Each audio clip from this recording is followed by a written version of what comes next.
Hello everyone, welcome back to my channel পাইসমালা kitchen and beauty. আমি কিভাবে বাড়িতেই হোমমেড হেয়ার অয়েল তৈরি করি চলো তোমাদের সঙ্গে শেয়ার করি। যাদের হেয়ার এরকম কার্লি আর অনেক স্প্লিটেনের সমস্যা আছে, চুল ওঠা এবং চুল পড়া বন্ধ করতে এই হেয়ার অয়েলটা কিন্তু খুবই সুন্দর। আর এরকম যদি ঝলমলে চুল তোমরা পেতে চাও তাহলে অবশ্যই একবার হলেও এই হেয়ার অয়েলটা চুলের মধ্যে অ্যাপ্লাই করতে পারো। তোমাদের চুল কিন্তু কালো ঘন এবং এরকম সিল্কি হবে। যাদের চুল পড়ার সমস্যা আছে অবশ্যই তোমরা এই হেয়ার অয়েলটা অবশ্যই ইউজ করতে পারো। চুল পড়া কিন্তু একেবারেই নির্মূল হয়ে যাবে। চলো তাহলে দেখে নেওয়া যাক যে এই হেয়ার অয়েলটা বানানোর জন্য আমাদের সবার প্রথমে কি লাগবে। এই হেয়ার অয়েলটা 1 মাসের জন্যই বানাতে হবে, আর এই হেয়ার অয়েলটা কিন্তু 1 সপ্তাহ অন্তর অন্তর রোদে দিতে হবে, তাহলে এর গুণমান কিন্তু বজায় থাকবে। যখন তোমরা এই হেয়ার অয়েলটা হেয়ারের ওপর অ্যাপ্লাই করবে তখন একটুখানি গরম করে তারপরেই কিন্তু হেয়ারের ওপরে অ্যাপ্লাই করো ডবল বয়লার প্রসেসের মাধ্যমে। এই হেয়ার অয়েলটা কিন্তু খুবই কার্যকরী। অবশ্যই তোমরা একবার হলেও মাথা, স্ক্যাল্পে এবং চুলে ভালো করে কিন্তু শ্যাম্পু করার আগে এই হেয়ার অয়েলটা অ্যাপ্লাই করে নিও। এই হেয়ার অয়েলটা বানানোর জন্য সবার প্রথমে আমি এখানে নিয়েছি কারি পাতা কিংবা নিম পাতা। আমার কাছে এখন অ্যাভেলেবেল ছিল কিন্তু নিম পাতায়, তাই জন্য আমি এখন নিম পাতাই ব্যবহার করেছি এই হেয়ার অয়েলটা বানানোর জন্য। নিম পাতাটাকে অবশ্যই তোমরা একদিন আগে তুলে রাখবে, তারপরে সামান্য রোদে দেওয়ার কোনো প্রয়োজন নেই, সামান্য হাওয়াতে রেখে দিলেই কিন্তু এরকম শুকিয়ে আসবে। আর নিয়েছি অ্যালোভেরা আর শুকনো লেবু, তার সঙ্গে নিয়েছি জবা ফুল আর ভিংরাজ পাতা। প্রত্যেকটা জিনিসই কিন্তু চুলের জন্য খুবই উপকারী। নিম পাতার গুণাগুণ কিন্তু চুলের জন্য খুবই উপকারী। কারি পাতার বদলে যাদের কাছে অ্যাভেলেবেল থাকবে না তারা অবশ্যই নিম পাতা কিন্তু চুলের জন্য হেয়ার অয়েল তৈরি করার জন্য ব্যবহার করতে পারো। প্রত্যেকটা উপকরণ আমরা রোদে শুকিয়ে তারপরেই কিন্তু ব্যবহার করব। তোমরা চাইলে দেশি কোকোনাট অয়েল বা নারকেল তেল ব্যবহার করতে পারো। আমি এখানে শালিমারের নারকেল তেল ব্যবহার করছি। আর দুটো উপকরণ ব্যবহার করেছি, সেটা হলো মেথি আর কালো জিরে। মেথি কিন্তু চুলের জন্য খুবই উপকারী।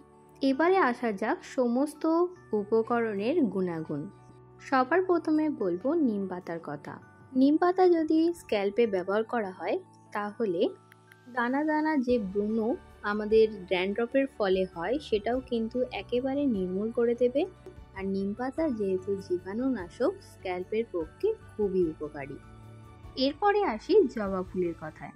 জবা ফুল আমাদের চুল লম্বা করতে এবং কালো ঘন চুল পাওয়ার জন্য আমাদের অবশ্যই একবার হলেও জবা ফুল চুলের মধ্যে অ্যাপ্লাই করে দেখতে হবে। জবা ফুলের যে লাল অংশটি আছে সেটি কিন্তু চুলের জন্য খুবই উপকারী। এরপরে আসবো অ্যালোভেরা জেল। অ্যালোভেরা জেল আমাদের চুলে ব্যবহার করলে চুলটা খুব নরম এবং সিল্কি স্মুথ হয়ে থাকে, তাই জন্য অবশ্যই চুলের মধ্যে কিন্তু একবার হলেও অ্যালোভেরা জেল ব্যবহার করতে হবে। অ্যালোভেরার জেল যদি ফ্রেশ হয় তাহলে তোমরা একটা গোটা বড় অ্যালোভেরা জেলকে এইভাবে কেটে ব্যবহার করতে পারো।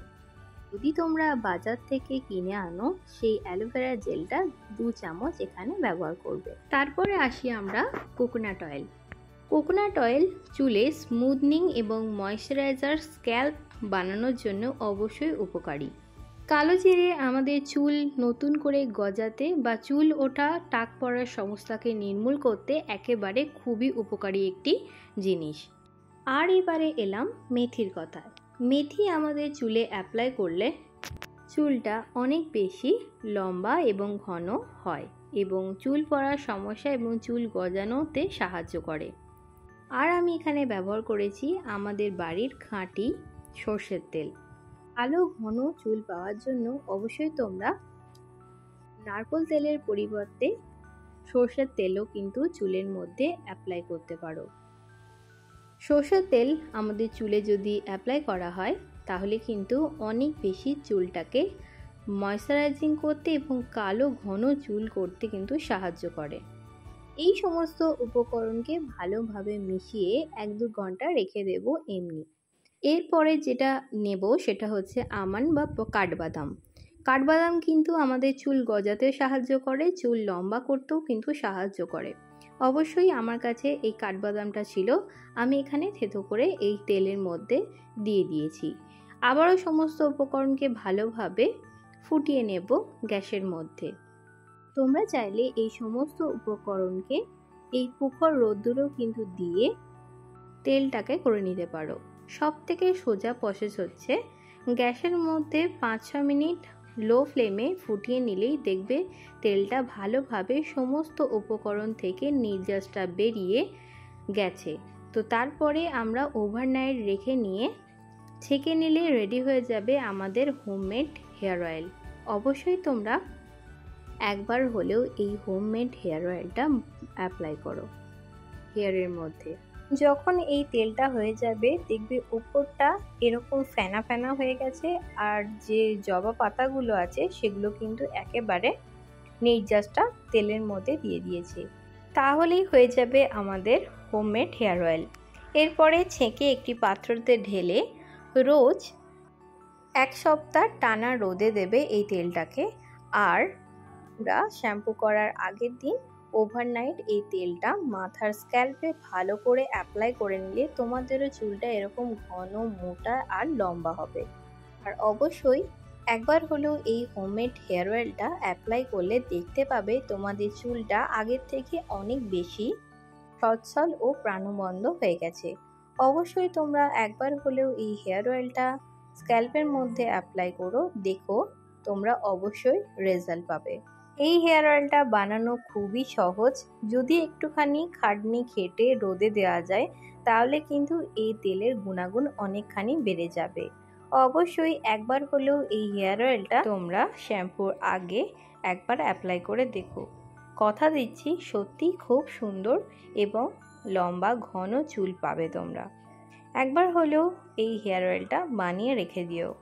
আজকের ভিডিওটা কেমন লাগলো অবশ্যই তোমরা কমেন্ট করে জানিও। ভালো লাগলে লাইক, শেয়ার অ্যান্ড সাবস্ক্রাইব করে দিও। আজকের জন্য এটুকুনি, আবার অন্য কোনো ভিডিও নিয়ে হাজির হব। অবশ্যই আমার চ্যানেলটাকে সাবস্ক্রাইব করে দিও। আজকের জন্য এটুকুনি, দেখা হবে অন্য ভিডিওতে।